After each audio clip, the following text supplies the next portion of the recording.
mysterious beginnings, distinct ideologies, and the need to kill for political and religious doctrines. The life of Hassan Sabbah was one full of mystery, spiritual guidance, and assassination plots. The order which Hassan founded, known as the Hashashins, or simply the Assassins, would cause much fear in the hearts of many Crusader lords, several kings, emperors, and even sultans. From a lowly missionary, his cause and character won the hearts and minds of many. Also known as the Elder of the Mountain, he began expanding his political power through assassinations. The assassins' strength came from the fanatical loyalty of their members, who were highly trained in the art of murder and philosophy. The order itself was shrouded in mysticism, and the renowned story of how Hassan founded the order and everything that came after has gone down in legend. So let's delve into the life and practices of one of the most interesting and mysterious men to ever exist in the Middle East. I would like to thank Magellan TV for sponsoring today's video. Magellan TV is a documentary streaming service founded by filmmakers. This has resulted in Magellan TV having the most varied and interesting history content available anywhere. It covers ancient history, modern history, war, biographies, and so much more. On the platform, I have personally been watching the Quran, Journey to the Book's Origins. This includes the tales told in the Muslim tradition that have begun to come to light in recent scientific discoveries. Discover where the Quran took shape, how it was developed and passed on, and how leading historians now trace the spread of its rich traditions. This ties into today's topic with the Old Man of the Mountain and his own personal doctrine. 15 to 20 hours of new content is added each week, with a growing collection of 4K high-definition content. Magellan TV can also be watched anytime, anywhere, on your laptop, TV, or mobile. History Profiles viewers will get a 1-month free trial by clicking the link in the description, and the annual membership cost is $59.88, so it's only $4.99 a month. So what are you waiting for? Click the link in the description.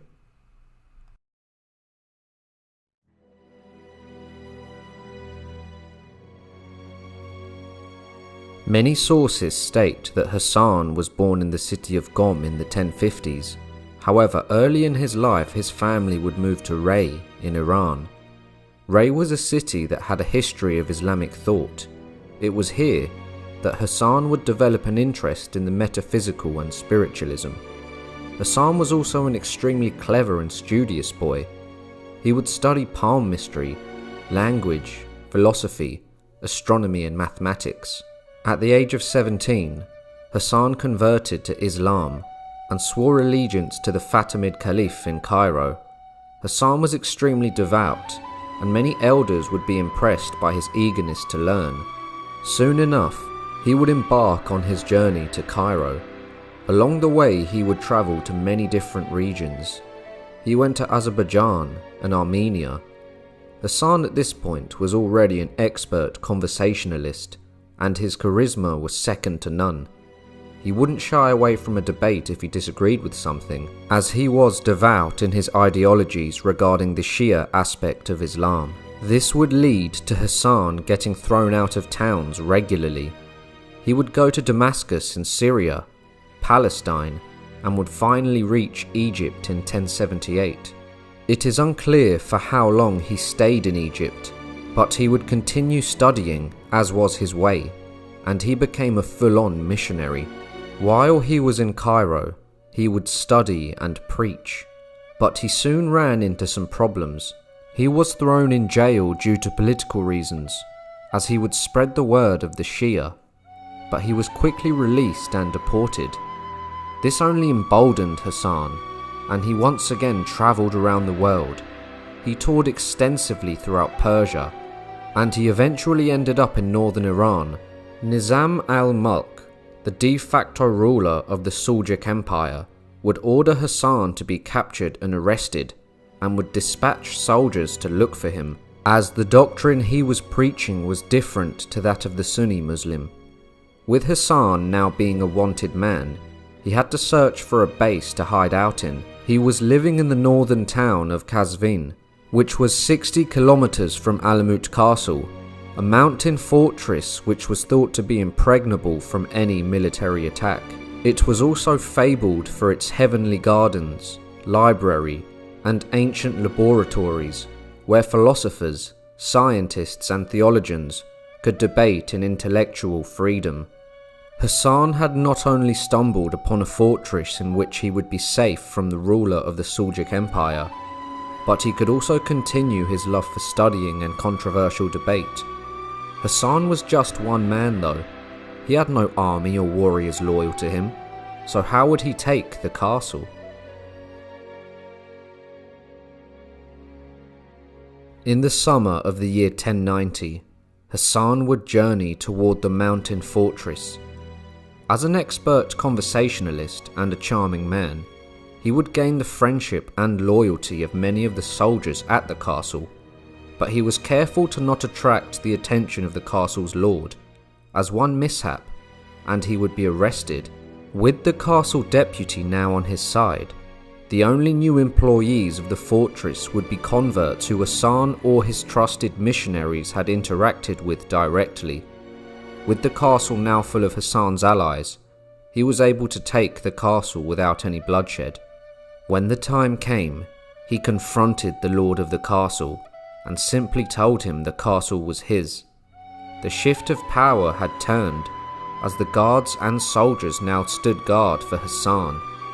The lord signed over the castle, and Hassan would become the new master and lord of Alamut Castle.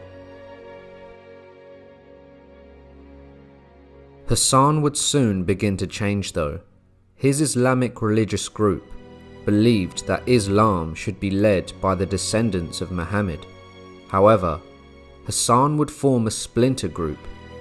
He would become the founder of the Nizari Ismaili state, which marked an era of Ismailism known as the Alamut period, and the followers of Hassan would soon come to be known as the Assassins or Hashashins. He would soon begin to expand his political power through his assassins. But how did this come about?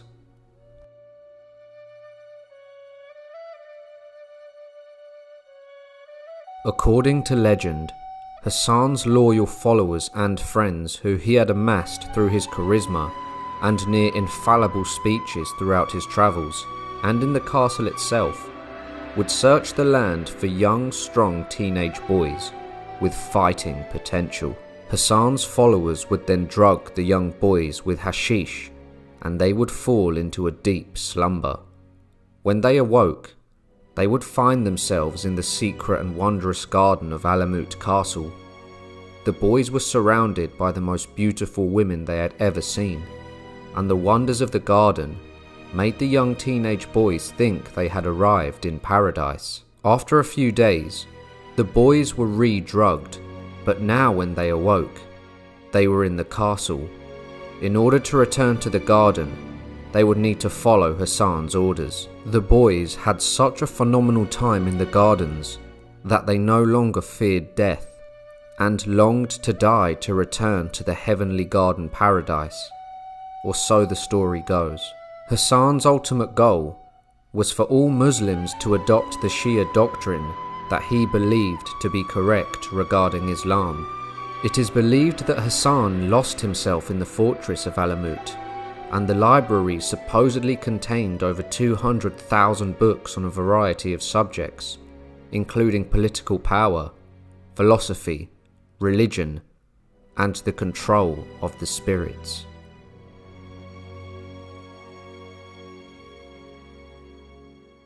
Word would spread that Hassan had taken over the fortress of Alamut, and the Seljuks, a Sunni Muslim dynasty, would ask Hassan to accept their supremacy. Hassan would simply reply, "We cannot obey the orders of others except our Imam.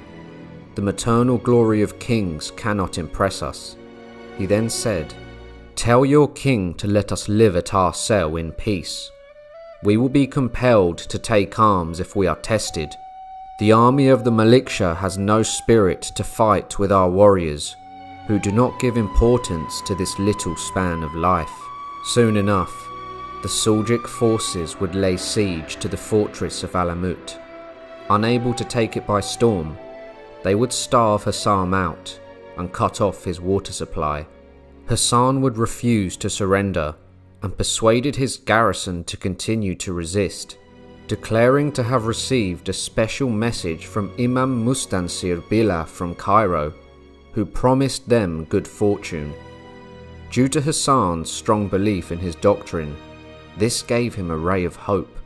To Hassan and his men's amazement, the leader of the Seljuk forces, Turan Tash, died in a raid, and so the siege was broken.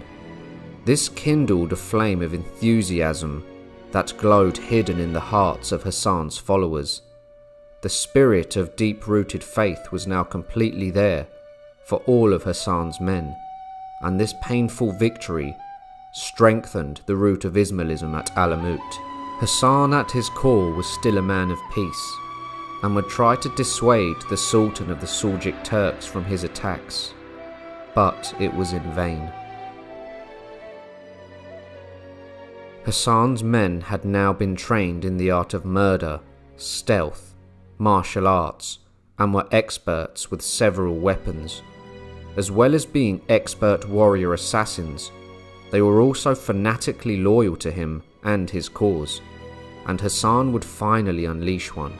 One night as the Sultan went to his chambers, he found a dagger on the side of his bed with a note around its hilt, which read, "Let it not deceive you that I lie far from you on the rock of Alamut, because those whom you have chosen for your service command and obey my direction. One who could fix this dagger in your bed could also have planted it in your heart, but I saw you a good man and have spared you, so let this be a warning to you." The Sultan was filled with great awe and concluded a pact of peace with Hassan, recognizing the independent state of the Nizari Ismailis. Hassan would die in 1124 in his 70s, but his cause would live on, and the order of assassins would continue. As time went on, many would fall by the hand of the Hashashins, or the assassins, and they would become legendary all over the world. Hassan Sabbah, also towards the end of his life, became known as the Old Man, or Elder of the Mountain. Through his charisma and ferocity to never give up, he began something far bigger than himself that would last centuries, but it would also cause the death of many. I hope you all enjoyed the video. If you did, make sure to like, subscribe and share, and I'll see you all soon for another History Profile.